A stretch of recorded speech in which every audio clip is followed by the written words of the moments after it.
In this quick video, I'm going to show you how you can cancel your Replit subscription.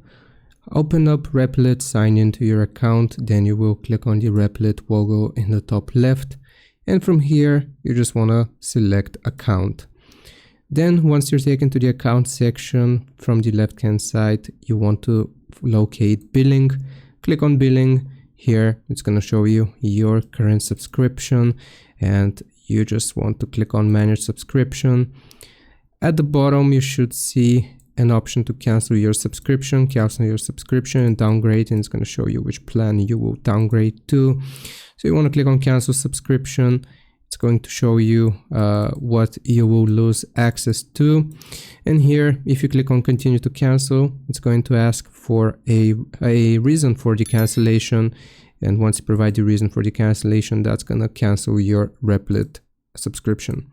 I hope this helps. Leave a like and subscribe. I'll see you next time.